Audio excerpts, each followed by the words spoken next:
तो दोस्तों आज हम लोग बात करेंगे एक काफ़ी पॉपुलर फिनटेक कंपनी के आईपीओ के बारे में, जो अपने आईपीओ को लेकर बहुत दिन से काफ़ी चर्चा में है। जी हाँ दोस्तों, मैं बात करने वाला हूँ टटलमिंट आईपीओ के बारे में, क्योंकि इस कंपनी का आईपीओ 19 से 23 जून के बीच में ओपन होने वाला है।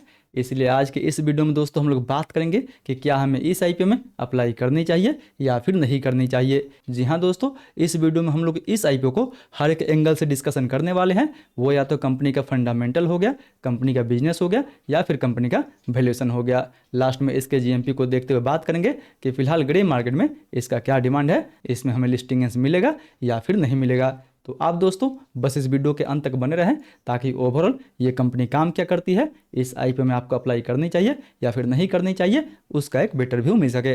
तो फिर चलिए बिना आपका समय गंवाए सीधा वीडियो में आगे बढ़ते हैं। लेकिन उससे पहले दोस्तों, अगर आप इस चैनल पर नए हैं तो कृपया चैनल सब्सक्राइब कर इस वीडियो को एक लाइक जरूर दीजिए। अब चलिए सीधा आगे बढ़ते हैं और सबसे पहले दोस्तों बात कर लेते हैं इस कंपनी के बारे में कि आखिर ये कंपनी काम क्या करती है, कंपनी का मेन रेवेन्यू सोर्स क्या है। तो दोस्तों वैसे अगर बात करें इस कंपनी के बारे में, तो ये कंपनी एक insurance market place and distribution platform है, जो इंश्योरेंस कंपनी को एंड कस्टमर्स को आपस में जोड़ने का काम करती है। जी हाँ दोस्तों, इसके प्लेटफॉर्म पे इवन आपको health insurance, car insurance, bike insurance या फिर लाइफ इंश्योरेंस जैसे अलग अलग प्रोडक्ट देखने को मिल जाएगा। वही नहीं, ये कंपनी इंश्योरेंस के अलावा म्यूचुअल फंड में भी काम करती है एंड इवन दोस्तों लोन देने का भी काम करती है। यानी ओवरऑल देखा है दोस्तों, तो ज़्यादातर बिजनेस इसका इंश्योरेंस सेक्टर में फैला हुआ है, जो इंश्योरेंस सेक्टर में ये मिडिल मैन का काम करती है। यानी अगर सिंपल में समझे तो आई होप दोस्तों पॉलिसी बाजार यानी पीबी फिनटेक को तो आप जानते ही होंगे, जिसका प्रचार अक्सर आपको टीवी पे देखने को मिलते रहता है। तो जैसे पॉलिसी बाजार पे आप अलग अलग पॉलिसी को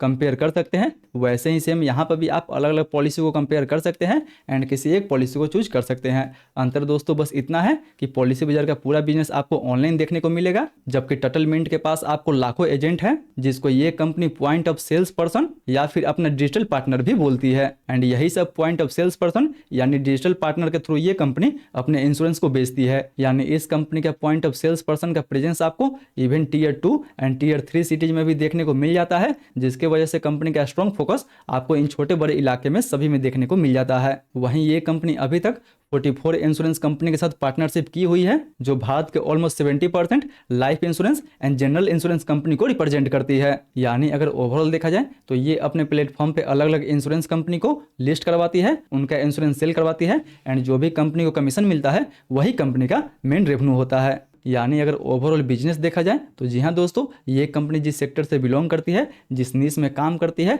उसमें आगे अभी आपको काफ़ी ग्रोथ देखने को मिल जाएगा, क्योंकि वैसे भी इंडिया का जो इंश्योरेंस मार्केट है वो दूसरे कंट्री के मुकाबले अभी काफ़ी पीछे है। यानी आगे इस सेक्टर में अच्छा ग्रोथ आपको देखने को मिल जाएगा।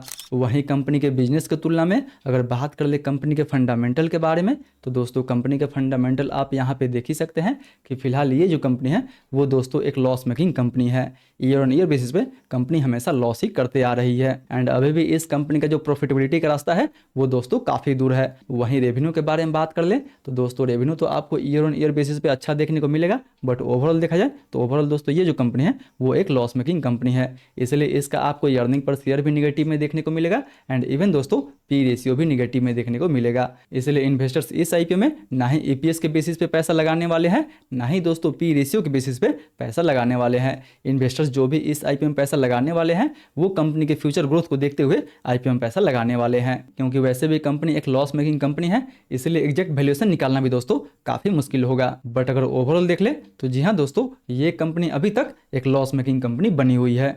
वहीं इस आईपीओ डिटेल के बारे में बात कर ले तो दोस्तों ये आईपीओ 19 से 23 जून के बीच में ओपन होने वाला है, जिसका प्राइसमेंट 140 रुपये से लेकर 152 रुपये पर शेयर रखा गया है। बात कर ले आईपीओ के टोटल साइज के बारे में, तो इसका टोटल साइज लगभग 883 करोड़ के आसपास होने वाला है, जिसमें से 661 करोड़ का फ्रेश इशू होगा एंड बाकी 222 करोड़ का दोस्तों ऑफर फॉर सेल रहने वाला है। एंड ये इस कंपनी के लिए काफ़ी अच्छी बात है कि मैक्सिमम इस आईपीओ का जो पैसा होगा वो दोस्तों कंपनी के पास जाने वाला है, जिसको ये कंपनी अपने बिजनेस ग्रोथ के लिए यूज करेगी। वहीं 1 रुपये के फेस वैल्यू पे मिनिमम हम इसमें 1 लॉट अप्लाई कर सकते हैं, जिसके 1 लॉट में हमें 98 शेयर देखने को मिल जाएगा। बात करें दोस्तों इसके अलॉटमेंट का, तो अलॉटमेंट आपको 24 जून को देखने को मिल जाएगा, जबकि इसका लिस्टिंग आपको 29 जून यानी मंडे को देखने को मिल जाएगा।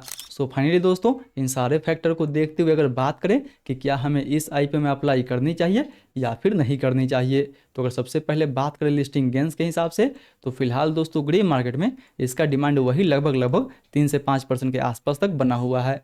यानी अगर 5% के हिसाब से भी देखते हैं तो कहीं ना कहीं पर लॉट पे आपको 500 से लेके 700 के आसपास तक प्रॉफिट आपको देखने को मिल सकता है। यानी दोस्तों अगर इतना प्रॉफिट मिलता है तो ये प्रॉफिट आपके पर लॉट पे काफ़ी छोटा प्रॉफिट होगा एंड इस प्रॉफिट पे आपको रिस्क भी ज़्यादा होगा। इसीलिए अगर आपको लिस्टिंग गेंस के लिए ही अप्लाई करने हैं तो आपको दूसरे दिन एंड तीसरे दिन तक का QIB का वेट करनी है। दूसरे दिन एंड तीसरे दिन तक अगर QIB में अच्छा खासा रिस्पॉन्स देखने को मिल जाता है, ग्रे मार्केट में ठीक ठाक डिमांड बढ़ता है, 19 जून को अगर ईरान एंड USA का डील हो जाता है, मार्केट का सेंटीमेंट भी पॉजिटिव होता है, तब आप इस IPO में लिस्टिंग गेंस के लिए दोस्तों अप्लाई कर सकते हैं। बट याद रहे कि दूसरे एंड तीसरे दिन अगर इसके ग्रे मार्केट में 15% के आसपास GMP हो तो जाके ये IPO लिस्टिंग गेंस के लिए दोस्तों बेटर होने वाला है। अदरवाइज अगर 10% के भी नीचे GMP होता है तो ये IPO लिस्टिंग गेंस के लिए भी काफ़ी रिस्की होने वाला है। सो याद रख ले कि अगर लिस्टिंग गेंस के लिए अप्लाई ही करना है तो 15% से ऊपर GMP हो तो आप लिस्टिंग गेंस के लिए अप्लाई कर सकते हैं। बाकी बात दोस्तों, अगर आपको लेटेस्ट GMP की जानकारी चाहिए तो उसके लिए आप हमारे व्हाट्सएप चैनल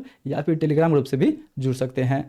वहीं अगर बात कर ले कि क्या इस IPO में हमें लॉन्ग टर्म या फिर मीडियम टर्म के लिए अप्लाई करनी चाहिए या फिर नहीं करनी चाहिए, तो नो डाउट दोस्तों कंपनी जो बिजनेस मॉडल है वो आपको काफ़ी यूनिक देखने को मिलेगा। जहां एक तरफ पॉलिसी बाजार पूरा ऑनलाइन मार्केट पे डिपेंड करती है, वहीं ये कंपनी अपने पॉइंट ऑफ सेल्स पर्सन के माध्यम से बहुत सारे मार्केट को कैप्चर कर रही है, जिसके वजह से कंपनी का पेनिट्रेशन आपको even Tier 2 and Tier 3 cities में अच्छा देखने को मिल जाएगा। वहीं कंपनी के पास डाइवर्सिफाइड प्रोडक्ट लिस्ट भी है, जैसे हेल्थ इंश्योरेंस हो गया, कार इंश्योरेंस हो गया, बाइक इंश्योरेंस हो गया या फिर लाइफ इंश्योरेंस हो गया। एंड इन सब के अलावा देखा जाए तो ये कंपनी म्यूचुअल फंड में भी काम करती है एंड इवन दोस्तों लोन देने का भी काम करती है। यानी ओवरऑल देखा जाए तो बिजनेस जो है इसका वो दोस्तों आपको काफ़ी डाइवर्सिफाइड देखने को मिलेगा। वही नहीं, ये कंपनी बिल्कुल एसेट लाइट मॉडल पे काम करती है, जिसमें इन्वेस्टमेंट आपको काफ़ी कम देखने को मिलेगा एंड रिटर्न दोस्तों ज़्यादा देखने को मिलेगा। एंड बात करें दोस्तों अभी इसके फ्यूचर ग्रोथ के बारे में, तो दोस्तों इंडिया का मार्केट तो आप देख ही रहे हैं, फिलहाल मार्केट में कंपटीशन जरूर है, बट अभी भी इंश्योरेंस मार्केट में इंडिया और कंपनी के मुकाबले दोस्तों काफ़ी पीछे है। यानी फ्यूचर में इसमें आपको ग्रोथ जरूर देखने को मिल जाएगा। हालांकि दोस्तों कंपनी के पास अगर इतना स्ट्रेंथ है तो कंपनी के पास कुछ मेजर रिस्क भी है। जैसे अगर मेन रिस्क के बारे में बात करें तो फिलहाल ये जो कंपनी है वो दोस्तों एक लॉस मेकिंग कंपनी है। यानी अभी ये कंपनी प्रॉफिट जनरेट नहीं कर रही है एंड आगे प्रॉफिट जनरेट करेगी उसका भी कोई गारंटी अभी नहीं है। इसीलिए अगर आप अपना पैसा किसी लॉस मेकिंग कंपनी को दे रहे हैं तो उस कंपनी को अच्छे से लिस्ट कीजिए, उसके बाद ही आप उस IPO में अप्लाई करें। दूसरे नंबर पर दोस्तों इस सेक्टर में आपको ज़्यादा कंपटीशन भी देखने को मिल जाएगी।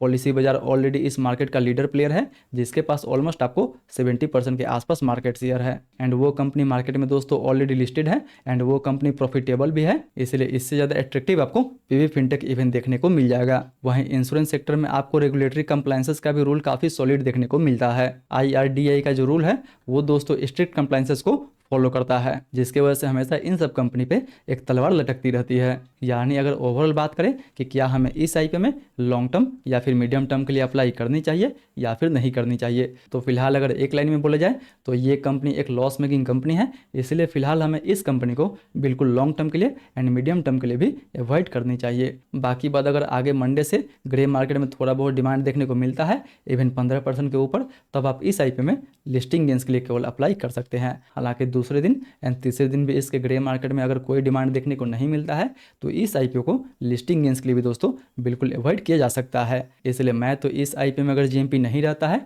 तो लिस्टिंग गेंस के लिए भी अवॉइड करने वाला हूं and even medium term and long term के लिए भी अवॉइड करने वाला हूं।